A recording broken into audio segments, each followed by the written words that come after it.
सो अभी अनम्यूट हो गया, so there is no problem now. So once again I welcome to all of you to this special subject, and basically ये जो subject है इसी के ऊपर हमारा सारे जिंदगी डिपेंड करता है। सारे प्राणियों, जितना मनुष्य हो या पशु हो, सबको एक चीज चाहिए जो है हैप्पीनेस, सुख। और उस सुख के लिए पहला जो चीज है शरीर, वो ठीक रहना बहुत जरूरी है। हमको सारे जो ग्रॉस चीज है वो सिर्फ एक ही चीज दिख रहा है जो है शरीर, बाकी है जो प्राण है, मन है, ज्ञान है, ये सारे आपको कुछ नहीं दिखाई दे रहा है। हमारा हाथ में जो है, जो इमीडिएटली हम देख सकते हैं, वो है शरीर। और मनुष्य का शरीर सबसे कॉम्प्लिकेटेड इंस्ट्रूमेंट के अंदर आता है, जहां इतना सेंसिटिव है। अगर हम इसका तरीका नहीं जानते, अगर हम इसका साइंस नहीं जानते हैं, how to manage it, then we are in trouble.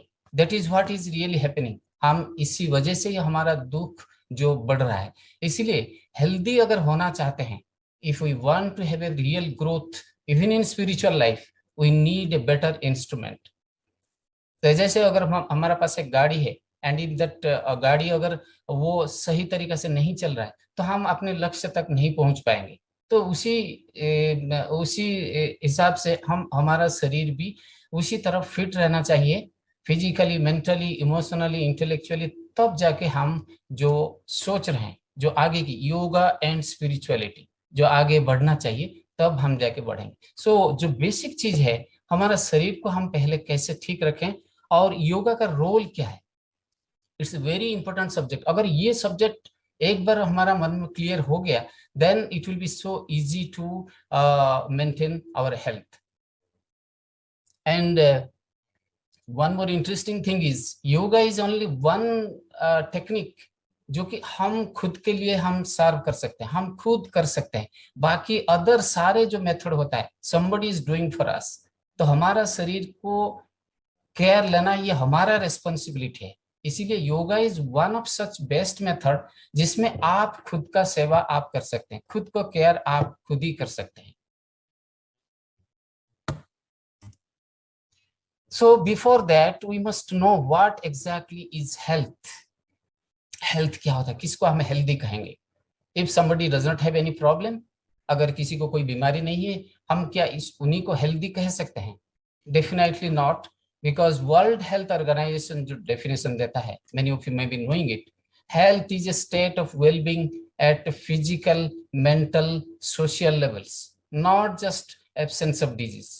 अगर बीमारी नहीं है, इसका मतलब नहीं है कि I am a healthy person, you know. So the person should be very much in a well-being state of physical, mental, social, and even one more aspect of this also they have added, that is spiritual level. The person have to be physically भी ठीक रहना है, mentally भी, socially भी, and the person has to be spiritual. Why specifically they have added this dimension to this sentence? It was not there in the beginning, but they have added this dimension. Why it is? Because जो मनुष्य है, they are something different from all other animals. आहार, भय, निद्रा, मैथुन, जैसे भगवत गीता में mention किया गया कि खाना, सोना, फियर, और आपने जैसे बच्चे को जन्म देना, ये तो सारे प्राणी करते हैं। But then what is special with us and what we are suppose to do? तो वो स्पेशल है बुद्धि ही विशेष, एंड देन दैट बुद्धि ही विशेष, उसी को हमको अप्लाई करना है फॉर द स्पिरिचुअल ग्रोथ। अगर हम नहीं कर रहे हैं, ये जो तीनों लेवल है, जो फिजिकल, मेंटल, सोशल लेवल, ये हमेशा इम्बेलेंस रहता है। जरूरी नहीं कि आपका फिजिकली आज है so you will be healthy for all the times, इसमें कोई गारंटी नहीं है। मेंटली आज ठीक है, कल डिप्रेशन हो सकता है, कल और कुछ हो सकता है। सोशली आज ठीक लग रहे हैं, कल हो सकता है कि और कुछ गड़बड़ हो सकता है। बट ये तीनों को अगर बैलेंस कुछ कर सकता है, that is only the spiritual level. If I am going in the path of spirituality, after taking care of the physical, mental, social, in all the levels, then it helps to take care of all these things. Even कहीं भी अगर in between physically कुछ गड़बड़ हो रहा है, mentally गड़बड़ हो रहा है, the spirituality will able to balance ourselves. That is why spiritual dimension is very much required. And moreover, this is the special quality with us, because we have got this special quality. We cannot just जन्म हुए, खाए पिए, फिर बड़े हुए, आपने फिर settle हो गए, बच्चे को सेटल किए, then we are just waiting for the death. Is it this much life? Definitely we have something to do specially as a human beings. We have to search for that reality, the truth. So what is yoga? Because before going to the health, we have to know what exactly health is and what is yoga. Then we can know what is the role of yoga. Yoga का जो role है, योगा क्या कर सकता है psychosomatic problem में. And most of the problem आजकल जितना दिख रहा है बीमार, वो सब ज्यादातर ही साइकोसोमेटिक प्रॉब्लम. अगर सोमेटिक प्रॉब्लम हो तो वेरी इजी, हम कुछ ना कुछ मेडिसिन ले खा लें, आई मीन कोई अदर तरीका कर लेते हैं, then it is easy. But when it is psychosomatic, then yoga plays a role. But what is yoga? We must be very clear about this yoga. You know, many times, as I have seen in many of the countries, many of the places, not only in not some countries, in fact, all over the world, in some places, if they have not understood this meaning of yoga, and especially in the Western countries, many times they take this yoga as a physical activity. जाए कुछ stretching कर लिए, कुछ bending कर लिए, posture कर लिए, and even some cases they don't give even shavasana, जिसको जो रिलैक्सेशन, लास्टली जो रिलैक्सेशन देना चाहते हैं, even they don't allow for this also. तो मैंने जब बाहर गया दूसरा देश में जाके कुछ जगह में ऐसे देखा, then I started introducing this all these techniques कि what is this yoga. Many people they were doing yoga कि पिछले 10 साल से 20 साल से योगा कर रहे हैं, but they are not clear कि योगा होता है क्या. And they have never understood this subject, is the line की इज्जते अनेन इति योगा. ये लाइन अगर क्लियर है तब फिर योगा आपके लिए रियली इट्स ए ब्लेसिंग. अगर हम इतना पता नहीं कि युज्यते अनेन इति yoga and we are going on doing this yoga as a physical fitness, उसके साथ और भी आजकल कुछ कुछ जोड़ रहे हैं, कुछ अलग अलग थिंग्स टेक्निक्स सब जोड़ रहे हैं. But what ever you do, आप कुछ भी करिए, कुछ जोड़िए, but never you forget that युज्यते अनेन इति योगा, दैट व्हिच जॉइंस. यहाँ से योगा शुरू होता है. इनफैक्ट जब 5000 10,000 साल पहले जब योगा शुरू हुआ था, ये इसी के ऊपर बेस करके शुरू हुआ था, युज्यते अनेन इति योगा, कि I want to know the truth, I want to know the reality.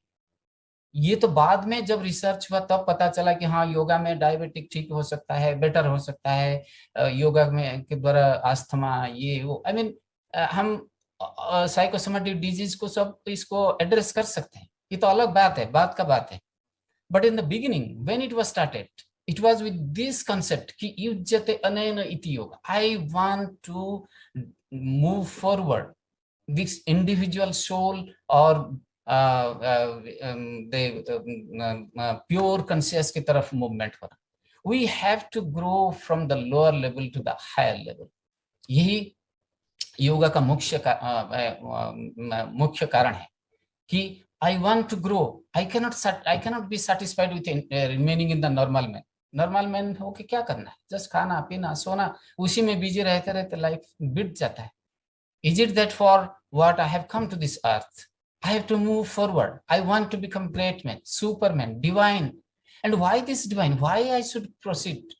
Sarve amritasya putraha, जैसे उपनिषद कहता है, each soul is potentially divine. Swami Vivekananda used to give more importance on this.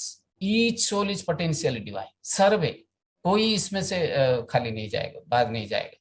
तो then if I am divine, why not to recognize that divinity? That is what Vivekananda used to give emphasis कि आप अपने divinity को पहचानिए. And yoga is one of the best tool for this. आपके पास और कुछ अगर है नहीं तो yoga is the best way. और ये जरूरी नहीं कि आप आसन प्राणायाम मेडिटेशन करके ही करें. Any of the ways, 4 paths जैसे वो कहते थे, चाहे वो कर्मयोग हो या भक्ति योग या ज्ञान योग या ये राजयोग जो हम आसन प्राणायाम के माध्यम से करते हैं, कोई भी योग का पकड़िए या फिर ऑल दी योगास टुगेदर, आप सारे योगों को एक साथ लेके चलिए. But you have to search for the divinity. That is our birthright. That is why we have taken birth as a human being, and that is why we have got this special quality as buddhi. And बुद्धि को करना क्या है?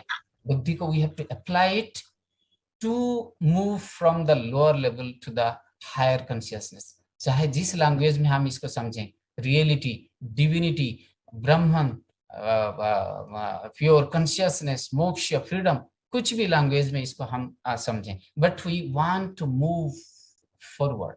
We can not be satisfied with what we are and always, इसीलिए हमारा पास हमेशा research चलते रहता है, and research about the life, research about other things, it is fine, but are we doing the research on ourselves? ये बहुत जरूरी है। हम एक साइडेड हो जाते हैं, ट्रेन का जस्ट एक पटरी पर चलते जैसे चलते हैं, जस्ट मटेरियल डेवलपमेंट, सारे मुंडन लाइफ ठीक से चलता है, but what about the other side? Are we doing any research on this? that is where we are missing. So when we do this yoga, then we automatically we move for with proper understanding. Again if yoga I am doing with छोटा सा लक्ष्य लेके अगर योगा करता हूँ, then after some days I may drop it. You know, it just it happens many times. You know, if suppose I am moving from here to the airport, अगर मेरा लक्ष्य to the truth, to the moksha, to the freedom, then on the way ये सारे चीज automatic ठीक होते जाएगा। मेरा अगर हेल्थ प्रॉब्लम है, कुछ है, ये सब ठीक होते होते मैं आगे बढ़ूंगा। लेकिन मेरा लक्ष्य अगर यहीं से सीमित हो जाता है कि मुझे बस थोड़ा बैक पेन है, योगा करके मुझे बैक पेन ठीक करना, then I can not move forward. तो इसीलिए क्या होता है, मेनी केसेस पीपल जस्ट थोड़ा सा जैसे ठीक लगता है और उसके बाद फिर धीरे धीरे ड्रॉप कर देते हैं। जैसे मैं ये एग्जांपल ले रहा था कि अगर मेरा लक्ष्य मुझे एयरपोर्ट तक जाना है इसी रास्ता से, यहाँ से मैं एयरपोर्ट जाऊंगा, so definitely on the way जो जो आना है वो आएगा ही आएगा, मैं क्रॉस करके ही जाऊंगा। लेकिन मैं अगर और उससे पहले अगर कहीं उतरना चाहता हूं, then I can not see the airport. So मेरा लक्ष्य बड़ा होना चाहिए। योगा का जो सबसे बड़ा लक्ष्य, मैं भले योगा शुरू करूं just for my back pain, just for my diabetic, just for my back और कुछ प्रॉब्लम के लिए, एनी साइकोसोमैटिक प्रॉब्लम, लेकिन ये हमारा कर्तव्य है, स्पेशली फॉर द टीचर्स।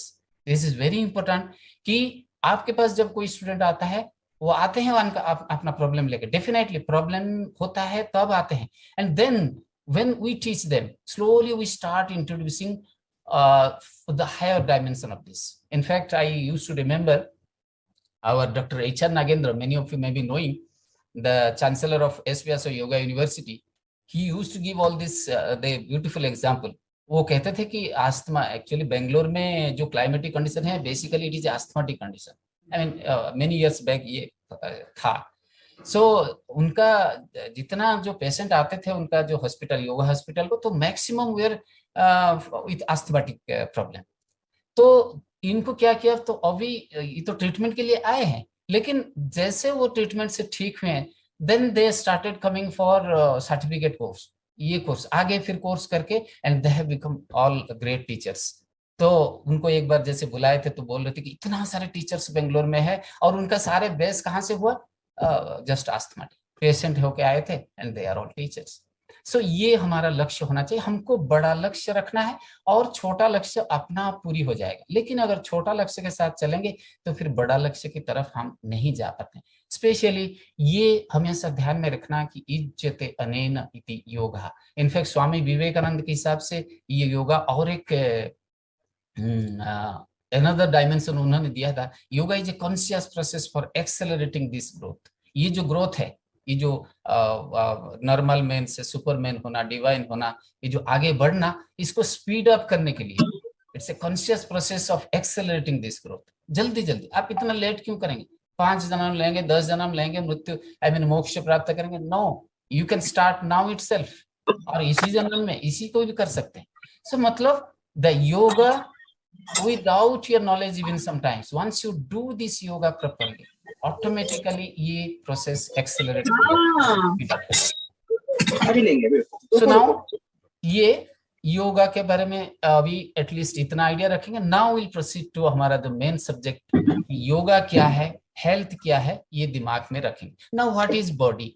इससे पहले हम रोग का जो उपचार करें, उससे पहले हमको बॉडी को भी जानना चाहिए। एंड बॉडी और डिजीज, ये दोनों जो कंसेप्ट है, ये तैत्तिरीय उपनिषद जो concept of body, many of you may be knowing, जब पंचकोश का होता है, और योगा वशिष्ठ से डिजीज का कैसे हम डिजीज को योगा कैसे एड्रेस करेगा, तो फिर हम जाएंगे। तो व्हाट इज बॉडी? अगर बॉडी क्या है हम पूछते हैं, जैसे हम देखते हैं अगर किसी को आप पूछते हैं कि बॉडी में क्या है, ऐसे कुछ ऑर्गन है, ये क्या है, मेरा गाल है, फेस है, हैंड्स है, लेग्स है, दीज आर डिफरेंट ऑर्गन्स, और इंटरनल ऑर्गन्स है, सिस्टम्स है, सर्कुलेटरी सिस्टम है, डाइजेस्टिव सिस्टम है, नर्वस सिस्टम है, बहुत सारे सिस्टम को लेते, रेस्पिरेटरी सिस्टम है। तो ये सारे मिला के हड्डियां है, मांस है, खून है, इसी प्रकार ओके सारे चीज मिलके ये एक बॉडी होता है। This is just purely physical level, but when we are considering this body something beyond this physical body, we have then only we can give the proper treatment to this through yoga. Yoga सिर्फ physical body के ऊपर नहीं काम करेगा, आपका सारे level पे काम करेगा। अभी हुआ क्या, once this Varuna and Vrigu, they were father and son as well as they were दोनों teacher and disciple also. So एक बार जो बेटा डिसाइपल वो पूछते हैं what is that most fundamental stuff of this universe from which all creation has come, कि मुझे ऐसे ज्ञान चाहिए जिसमें मैं सब कुछ जान सकता हूँ, everything I know, I am satisfied by, I don't search further. तो द फादर टोल्ड कि आप you have to do meditation. तो उन्होंने फिर मेडिटेशन किया, एंड मेडिटेशन करके कुछ दिन के बाद या कुछ समय के बाद वो आए, and then he tells this body is everything, if I take care of a body, all your body is the source of all ananda, everything is limited to the body. Then father was not satisfied, फिर बोले कि और जाओ। तो इसी प्रकार इस बार next time जब फिर वापस आए, नहीं body is not independent, body अपना आप नहीं चलता है, जब तक आप प्राण उसमें नहीं है, जब तक एनर्जी लेवल नहीं है, तो बॉडी से क्या मतलब है। अगर the dead body and the living body, उन दोनों में क्या फर्क क्या है कि इसमें प्राण है उसमें प्राण नहीं है, तो बॉडी का क्या काम है। देन अगेन व्हेन इट प्राण के बारे में जब बताए तो फिर बोले अगेन आप फिर और मेडिटेट करिए, फिर अगेन यू प्रोसीड फॉर, क्योंकि ना पहले समय में क्या होता था कि अगर आप कुछ क्वेश्चन पूछते हैं देन आंसर भी आप ही को खोजना है, and they will just help you, ऐसे रेडीमेड आंसर नहीं देते थे। तो इस बार वो बोले कि आके जैसे बोले कि नहीं बॉडी तो है, प्राण भी है, एनर्जी है, अगर माइंड काम नहीं कर रहा है तो बॉडी प्राण का क्या मतलब है। जैसे कोई एक शरीर कोमा में है कोई आदमी, तो शरीर तो है, प्राण भी चल रहा है और ब्रीदिंग चल रहा है, but what is the use जब मन माइंड काम नहीं कर रहा है। तो again he told okay you find out again. तो इस बार आके बोले कि माइंड मन भी इंडिपेंडेंट नहीं है, मन is being controlled by something else. तो ये है विज्ञान, ज्ञान, जो ज्ञान है वो कंट्रोल कर रहा है मन। एंड इस बार फिर जब फादर बोले कि ओके यू हैव बहुत नजदीक आ गए, then you go again, and this time he went and he did not come back. तो इस बार जब काफी समय हो गया जब वापस नहीं आए, तो फादर अगेन अपने सारे शिष्यों के लेके फिर उनके पास जाके, and he saw that this Vrigu he is sitting silently and closing his eyes and totally observed, ध्यान में पूरा व्यस्त हो गई। that is the आनंदमय पोषण। so the body is not just physical body, ये शरीर जो हम बाहर से देख रहे हैं ये सिर्फ एक फिजिकल बॉडी, बट ये बॉडी को कंट्रोल करने वाले बहुत सारे ऊपर लेयर एग्जिस्टेंस रहते हैं। तो दिस इज जस्ट एक ग्राफिक पिक्चर है कि ये है आपका अन्नमय कोश, जो फिजिकल बॉडी हम जो बाहर से देख रहे हैं यही है हमारा शरीर। बाकी ये है द एनर्जी लेवल, द प्राणमय कोश, जिसमें प्राण, और प्राण again is controlled by the mind, mind के ऊपर लेयर होता है, इसको कंट्रोल करते हैं विज्ञानमय कोश एंड आनंदमय कोश। This is the last layer जहां हम आनंद में रहते हैं। तो so will just see little bit of the features of this कोशस। तो 5 लेयर, इसी को हम हमेशा याद रखें। अगर ये 5 लेयर एग्जिस्टेंस अगर क्लियर है हमारे मन में, तो सारे जो साइकोसोमेटिक प्रॉब्लम हम आराम से डील करेंगे। अभी हम समझेंगे कि ये डिजीज कैसे होता है एंड फाइनली कैसे बॉडी को आता है, एंड योगा इसमें रोल क्या है। So what is this आनंदमय कोश? When a person is in Anand state, you know, जब उनका स्टेट आगे आगे बढ़ता है, जैसे युज्यते अनेन इति योगा, जब हम मूव करते हैं forward, you know, normal level से जब डिवाइन की लेवल हो जाते हैं और अपवर्ड जर्नी होता है, when we are in आनंदमय कोश, totally absorbed in Anand, and उस कंडीशन में फीचर्स क्या होता है, एब्सेंस ऑफ ऑल मिजरी, दुख का कोई नहीं रहेगा, दुख नहीं रहेगा बिल्कुल, and you will be in a transcendent state, always not in the mundane life, you will be in that higher state, higher consciousness, bliss, आनंद, ज्ञान तो पूरा भरा ही रहेगा, power and freedom. And freedom, what is this freedom? Freedom from the bondage of birth and death. You will not have any bondage. Perfection. All works will be having perfection. And total health, definitely health will be there. That is what, जो हम कहते हैं कि 5,000 10,000 साल पहले जो ध्यान करके वो जो प्राप्ति कर रहे थे, ज्ञान प्राप्ति हो रहा था, जितना सारे वेद उपनिषद जो भी सारे लिखा है, ये तो सब सारे उसी रिसर्च से आया है, उसी ध्यान से सारे आया है. ध्यान में जब आप साइलेंस को चले जाते हैं, in fact it is told that silence is the source of all the knowledge, और वहां से in fact silence is the source of all the activities also. सारे उसी साइलेंस से ही आता है, सारे कर्म का जो मूल है वो साइलेंस है. तो सारे जो ज्ञान उसी में से प्राप्त हुआ है. And total health. And when we come little down, little lower, विज्ञानमय कोश लेवल में, we have the real knowledge. When we have sense of differentiation, I thought it starts from there only. In fact, अगर आज 800 करोड़ लोग हैं संसार में, तो 800 crore personality. This is the very interesting part of the creation. इतना लोग है बट किसी के साथ कोई मैचिंग नहीं होता है, and it is because of this विज्ञानमय कोश. अगर आप बाकी देखेंगे कि प्राण, फिजिकल बॉडी, ये सारे तो ऑलमोस्ट सिमिलर दिखते हैं, सबका एक ही जैसे बॉडी दिखते हैं, प्राण भी उसी प्रकार, मन भी. हम अगर कुछ इंसिडेंट के लिए हम खुशी होते हैं, कुछ इंसिडेंट के लिए दुखी होते हैं, that's the same way others will be also feel the same thing. But विज्ञानमय कोश में क्या होता है, मैं किस सिचुएशन में कितना दुखी हूं या ना हूं, ये मेरा ऊपर डिपेंड करता है. How much, where, which level I am in the विज्ञानमय कोश. तो सेंस ऑफ डिफरेंशिएशन यही आता है, यहीं से हम अलग अलग एक एक पर्सनालिटी होते हैं. इसलिए 700 करोड़ और 900 जो भी है, 900 करोड़ पीपल या 800 करोड़ पीपल, जो जितना भी है, 8 मिलियन या 9 मिलियन, तो the entire 8 million people having 8 million personality, ये सबसे बड़ा खूबसूरती है. तो ये पर्सनालिटी सब आता है इसी लेवल पे. हम कितना, किस लेवल पे, किस प्रकार संस्कार, किस प्रकार एनवायरनमेंट में हम बढ़े हुए हैं, किस प्रकार लाइफस्टाइल हम जिए हैं, उसी हिसाब से हम सब अलग अलग पर्सनालिटी बन जाता है. इट्स इन दिस विज्ञानमय कोश. त्रिकाल ज्ञान, it is because of the knowledge we know the past, the present and the future.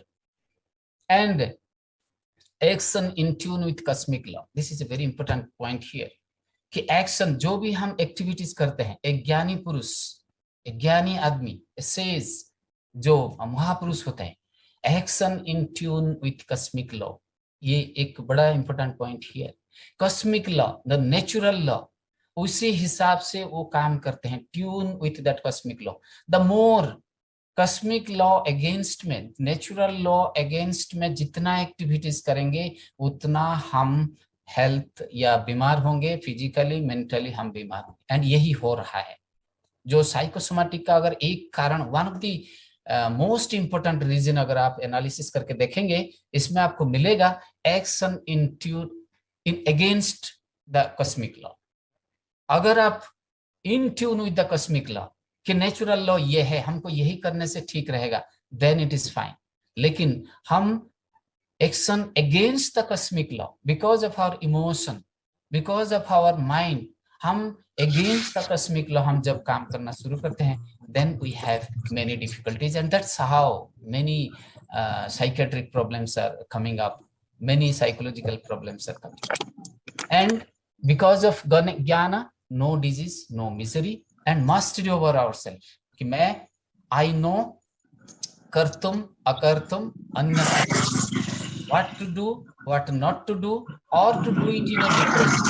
ये सारे ऑप्शन हमारा पास रहता है कि मुझे क्या करना चाहिए, क्या नहीं करना चाहिए, या फिर अलग से कुछ करना चाहिए. ये ऑप्शन हमारा पास है, बिकॉज आई यूज ज्ञान. It is not possible with other animals. वो इंस्टिंक्टली जो करना है मन में आया फटाक से कर लेंगे. लेकिन हमारा पास ये है कि हम क्या करना क्या नहीं करना और किसको थोड़ा सा अलग से करना। तो ये विज्ञानमय कोशों तक फाइन है, यहाँ तक हम देख रहे हैं कि ठीक ठाक है। बट प्रॉब्लम कहाँ से शुरू होता है? जो psychosomatic problems, now we are going to this, ये है मनोमय कोशों, एंड ये है आपका प्राणमय कोशों, और ये है अन्नमय कोशों। That problem starts from here. Now suppose we are ordinary people, no, जो मैंने बात किया विज्ञानमय कोश, आनंदमय कोश जो है वो तो फाइन, वो उस लेवल पे जाने से फिर दिक्कत नहीं।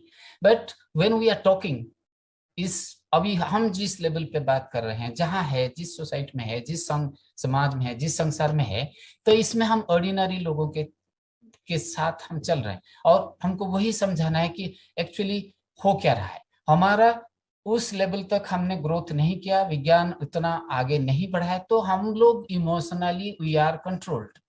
अभी क्या होता है, lack of proper guidance in the विज्ञानमय कोश, अगर हमको सही जानकारी वो नहीं दे रहा है, सही गाइडेंस, हमारा विज्ञान उतना ऊपर लेवल नहीं है और हमको गाइडेंस नहीं मिल रहा है, तो हमारा जो माइंड लेवल है, जो मेंटल लेवल है, यही हमको पूरा कंट्रोल कर रहा है।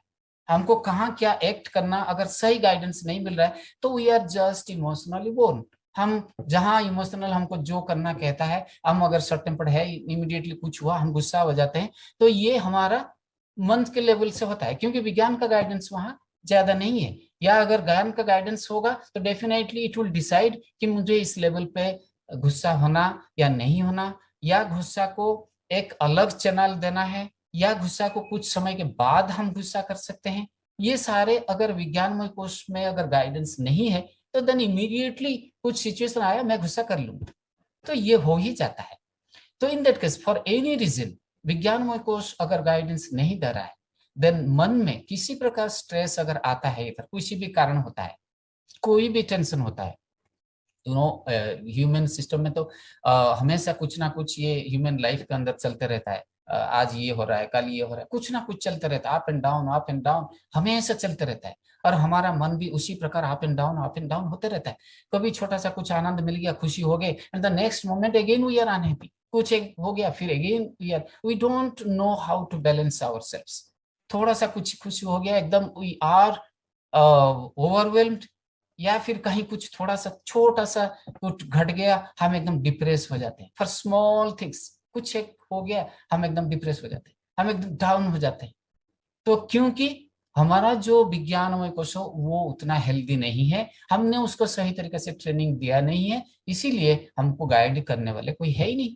सो देन माइंड जो इमोशन है वो बड़ा ऑर्डिनरी पर्सन जैसे वो डील करते रहता है। So what will happen here, तो मन में अगर किसी कारण की वजह से अगर प्रॉब्लम होता है फॉर एनी रीजन, कुछ इंसिडेंट हो गया, then I go on repeating the same thought again and again, तो ये थॉट भी मेरा मन में चलता रहेगा दिन भर, महीना, दिन रात, महीना, सालों भर ऐसे चलता रहेगा। So what happens immediately, so immediately it will not have any effect in the physical body. अगर आज स्ट्रेस हुआ, इसकी जरूरी नहीं कि कल किसी को कुछ हो जाएगा, किसी को कल हार्ट अटैक हो जाएगा, किसी को कल अस्थमा हो जाएगा या बीपी बढ़ जाएगा, ये इमीडिएटली नहीं होता है, क्योंकि ये जो प्राणमय कोश है ये इसको प्रोटेक्शन देता है फिजिकल बॉडी को, एक सिक्योरिटी के रूप में आप इसको ये समझ लें कि it is just protecting as a to the physical body. आपका सिक्योरिटी यही है प्राणमय कोश। मातेव पुत्रान रक्षस्व, just like the mother protects the child, माँ जैसे बच्चा को रक्षा करता है, उसी प्रकार प्राण शरीर को रक्षा करती है, हमेशा रक्षा करते रहता है। तो इसीलिए यहाँ जो आपका कोई हुआ, हलचल हुआ, मन के अंदर इतना स्ट्रेस हो रहा है, तो इमीडिएटली इसको फिजिकल बॉडी तक नहीं पहुंचेगा, समय लगेगा। लेकिन कितना दिन, ये जो प्राणमय कोश है ये कितना दिन प्रोटेक्ट करेगा, कितना स्ट्रेंथ है। अगर यहाँ प्रेशर बहुत होगा, बहुत ज्यादा प्रेशर होगा लॉन्ग रन, अगर जैसे सपोज स्ट्रेस, जब हम एनालिसिस करते हैं, देखते हैं सपोज एक स्नेक आ गया, एक सांप आ गया, तो हमने सडनली देख के हमारा हार्ट बीट, ब्रीदिंग, जो भी सारे सिम्टम बॉडी के अंदर पूरा सिस्टम चेंज होके, जो एक्स्ट्रा एनर्जी चाहिए तो ग्लूकोज बर्न करके और एनर्जी देके हम भाग के दौड़ के सांप से दूर हो गए, और सांप चला गया, फिर हमारा सारे जो सिस्टम का नॉर्मल से नॉर्मल कंडीशन को आ गया, इट वाज फाइन।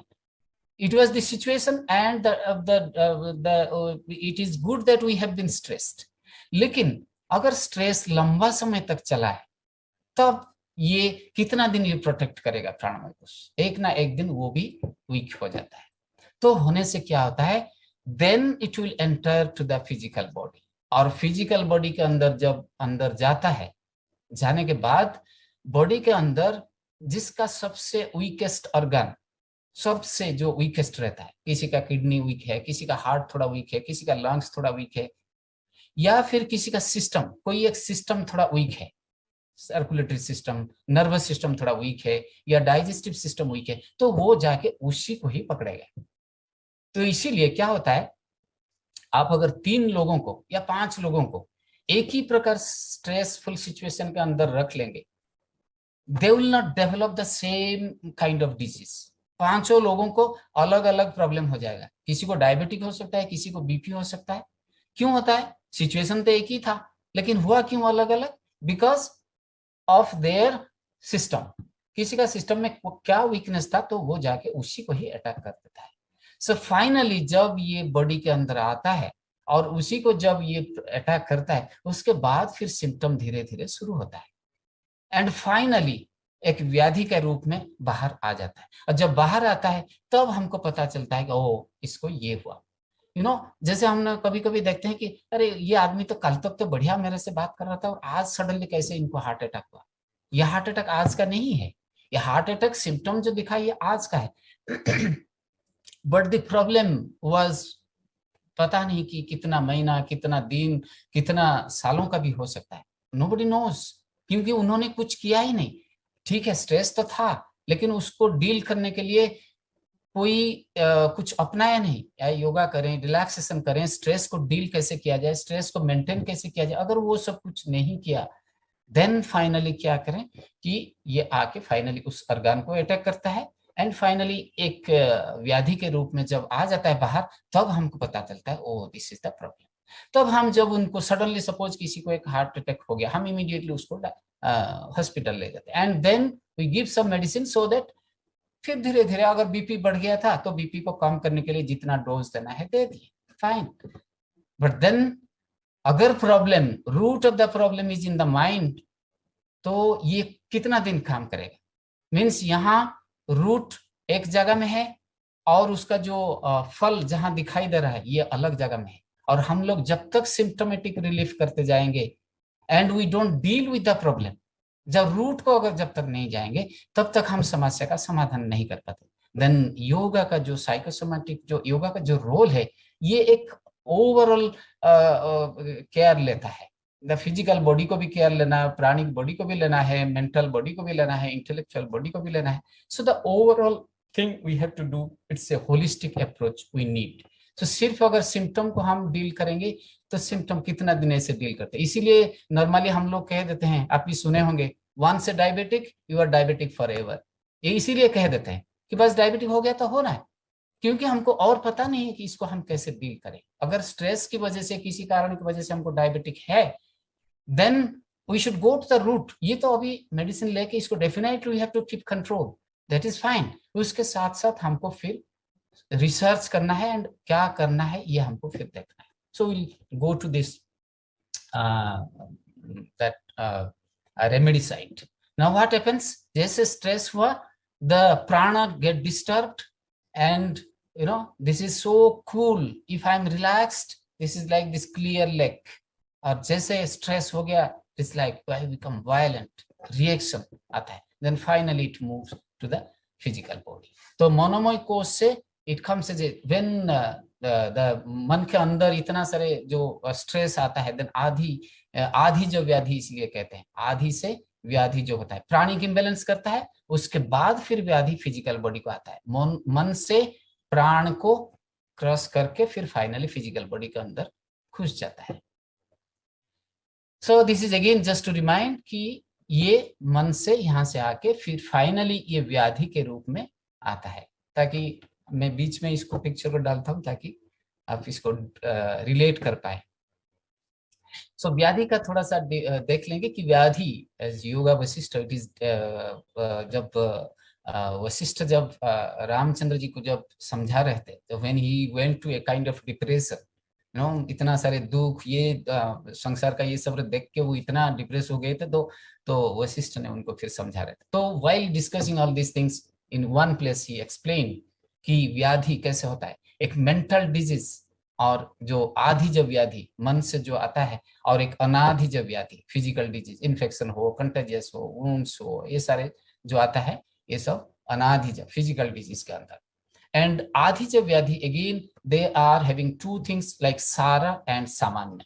सारा मीन्स एसेंशियल, जो कि एकदम हमारा साथ ही चल रहा है, बर्थ एंड डेथ, जन्म लेते ही फिर हमारा एक एक बड़ा चिंता रहता है कि हम we are moving towards the death. That's a kind of disease. सारा एसेंस हमारा जीवन के साथ चल रहा है। एंड सामान्य इज कॉमन डिजीज। देखिए, आप योगा जब हम रिलेट करते हैं, इसको ये सामान्य कह रहे हैं। हमारा जो सारे जो psychosomatic problem, it's not a big problem also for as far as yoga is concern. अगर योगा की एंगल से आप देखेंगे, this is just like a सामान्य, ये ज्यादा कुछ है ही नहीं। सबसे बड़ा जो डिजीज है वो है birth and death. So will go to the remedy side now.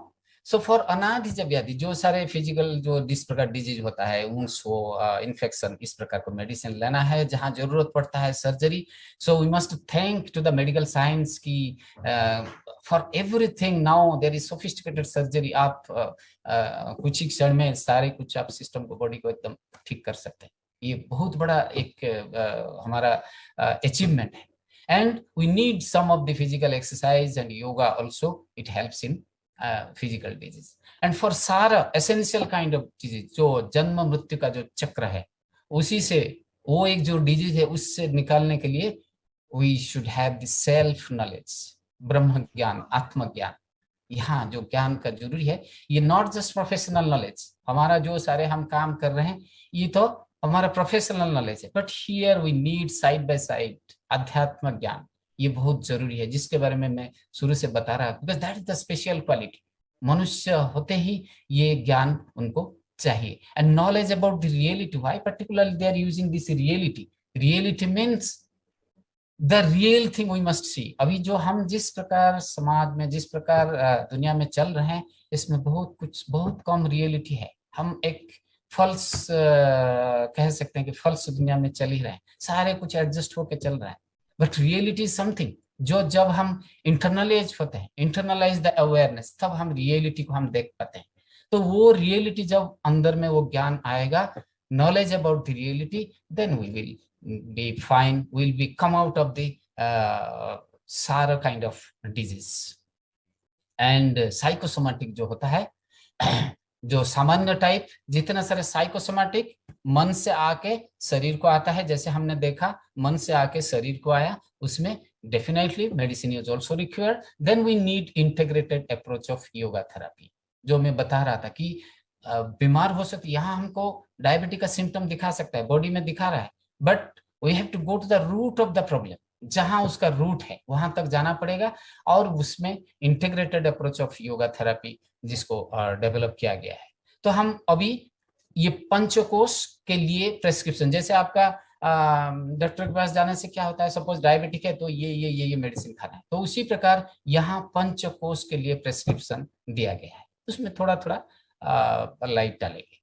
So what we have to do for अन्नमय कोश, फिजिकल एक्टिविटी। कोई अगर हमारे पास कोई भी एक सपोज आता है डायबिटीज रिलेटेड, हमको ये शरीर से ही शुरू करना है, शरीर का भी केयर लेना है, प्राण के लिए जो करना है करेंगे, मन के लिए जो करना है, ज्ञान के लिए, सारे चीज हम एक साथ चलाना है, not just in the physical level.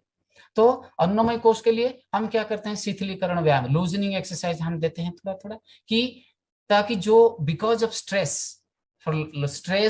For longer period of time, तो उसमें धीरे धीरे ये सिर्फ मन के अंदर स्ट्रेस नहीं होता, मन तो है ही स्ट्रेस, मन के स्ट्रेस की वजह से even unknowingly the muscles become also stiff. तो हम पहले फिजिकल लेवल से ही स्ट्रेस, ये जो स्टिफनेस को रिलीज करना है। And then automatically either you go through the mind to the body or you go through the body to the mind. तो बॉडी को जैसे आप आराम देना शुरू करेंगे, माइंड भी रिलैक्स हो जाएगा। तो बॉडी में जो मसल्स है उसको हम धीरे धीरे फ्लेक्सिबिलिटी लाएंगे, मसल्स को लूज करेंगे, जो टाइट हो गया, स्टिफनेस, जितना स्टिफ रहेगा मसल्स, हम जितना मसल्स को टाइट करेंगे उतना बीमार का घर बन जाता है। तो जितना हम फ्लेक्सिबल रहेंगे, and asana, asana is to bring flexibility in the body, stretchable, आराम से रबर जैसे हो जाना चाहिए, इलास्टिक। आप जैसे खींच लेंगे फिर छोड़ देंगे, the same again it should come back to the original position. इसीलिए कहते हैं योगा का एक अच्छा कि योगिक बॉडी का सिम्टम क्या है, it should be soft like flower, hard like diamond. दोनों देखिए, दोनों अपोजिट बात है, फूल जैसे नरम और डायमंड जैसे हार्ड। तो इसको कंपेयर करते हैं कि श्री कृष्ण का बॉडी जो है एकदम योगिक बॉडी। क्यों बोलते हैं? श्री कृष्ण ऐसे तो देखते हैं वो बड़ा सॉफ्ट है, कोमल है, but at the same time he is also hard like diamond. नहीं तो अदरवाइज आप देखिए कि कृष्ण अगर इतना सॉफ्ट कोमल शरीर है तो वो कृष्ण कंस को कैसे उठा के मार दिए, या दूसरों लोग जितना राक्षस है उनको कैसे मारे?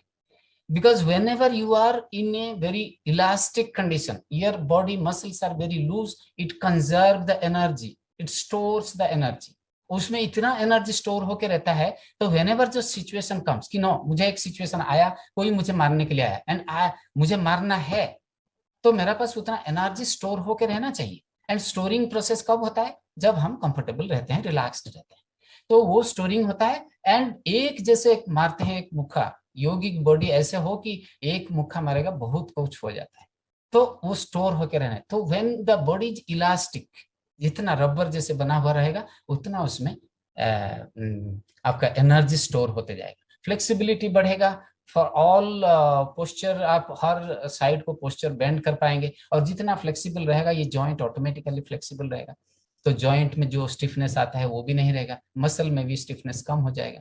एंड क्रिया, सर्टेन क्रियाज आप भी जैसे जानते होंगे, जो ये जल नीति, सूत्र नीति, वामन धोती, कुंजल, इस प्रकार का जो इंटरनल क्लीनिंग, आउटर क्लीनिंग तो हो जाता है, स्नान कर लिए और अपने ब्रशिंग कर लिए, तो सब हो गया, बाहर से साफ सुथरा हो गया, बट देन अंदर का क्लीनिंग करना है, तो ये सारे मेथड है। And then diet, diet of course it is बहुत बड़ा सब्जेक्ट है, उसको अंदर में डिटेल्स नहीं जा रहा हूँ, बट एक या दो लाइन में इसके बारे में बता देता हूँ, इस के कनेक्टेड है।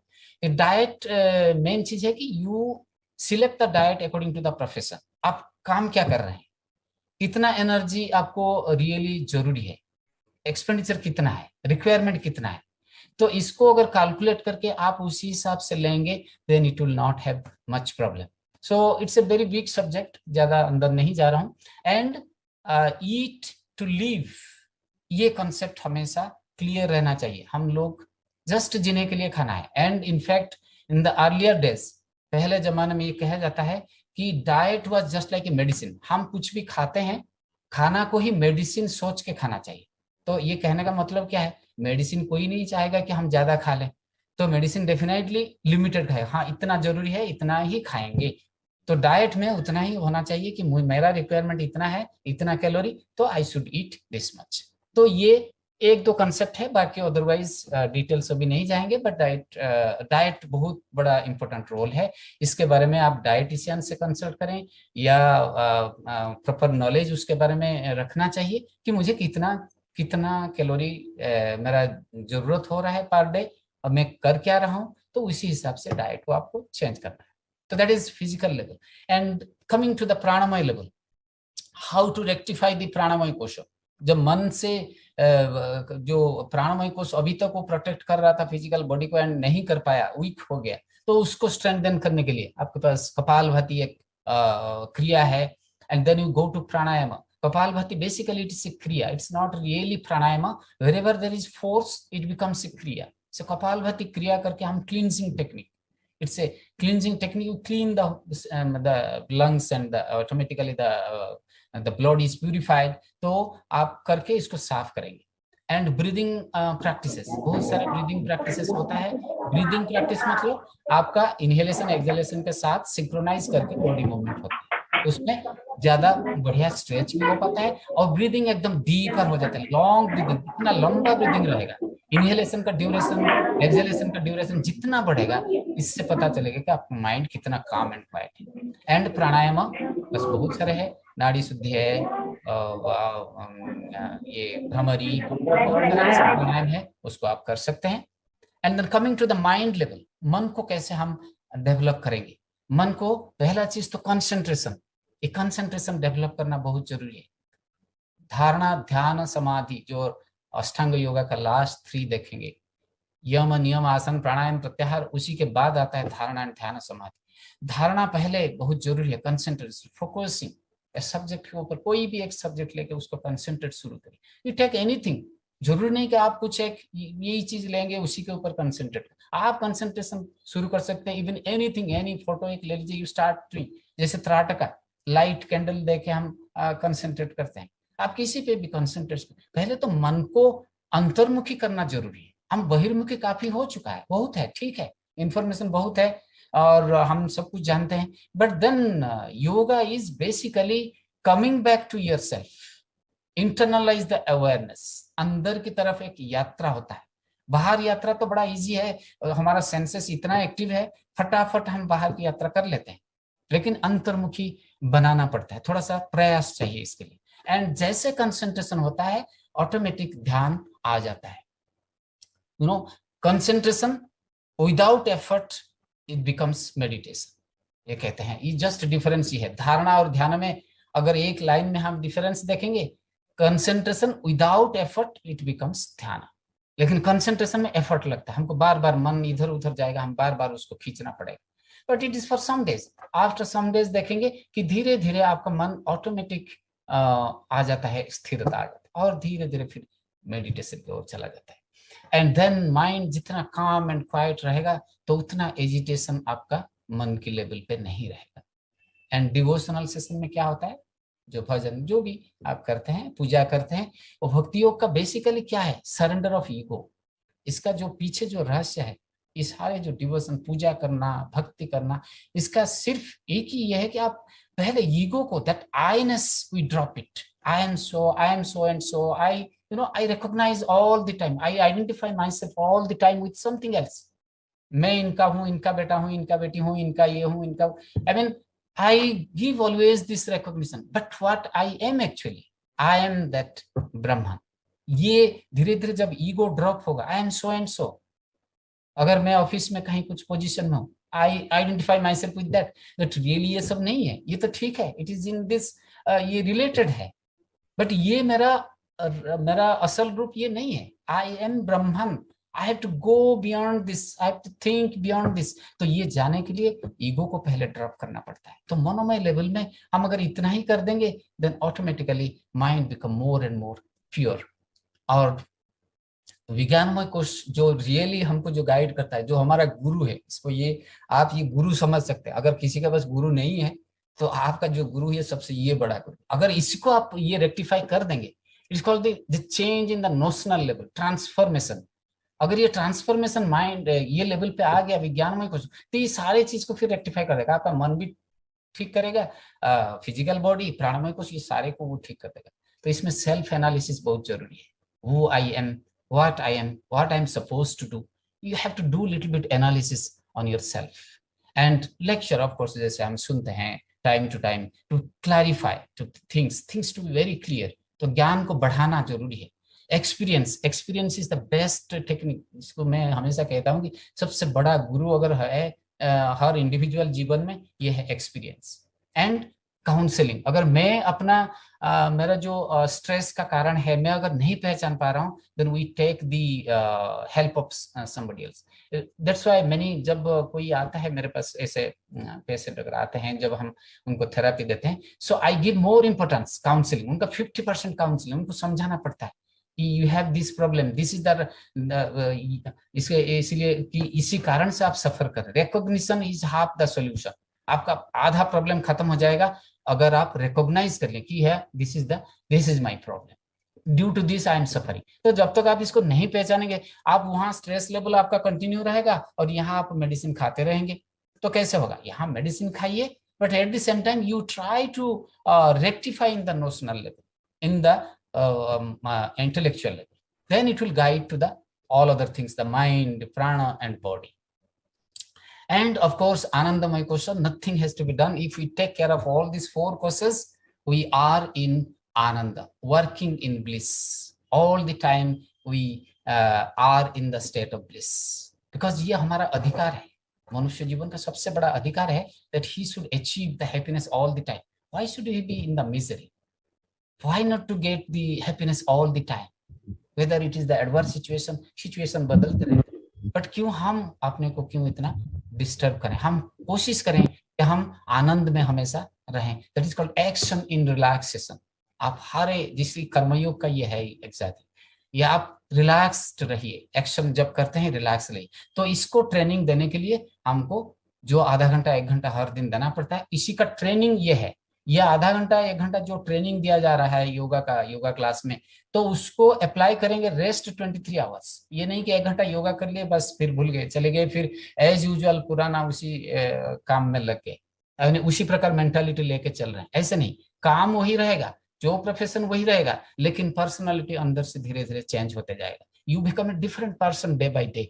ये अगर फीलिंग्स आता है, I am growing, I am moving towards the reality, that is action in relaxation. तो आनंदमय कोशों में basically we are in the state of ananda. Try to be in ananda all the time. So it is necessary to take care of all the कोशेस to maintain health. अगर हम healthy होना चाहेंगे, हम सारे कोशों का केयर लेंगे, not just physical body. Physical body में just care लेके हम हेल्दी क्लेम नहीं कर पाएंगे और मेंटेन नहीं कर पाएंगे. So we have to take care of body, take care of all the other levels, then only we can manage our health. So that is all I think I wanted to tell. And yeah, thank you so much. So I stop here, and if anything, any question, then we can have discussions.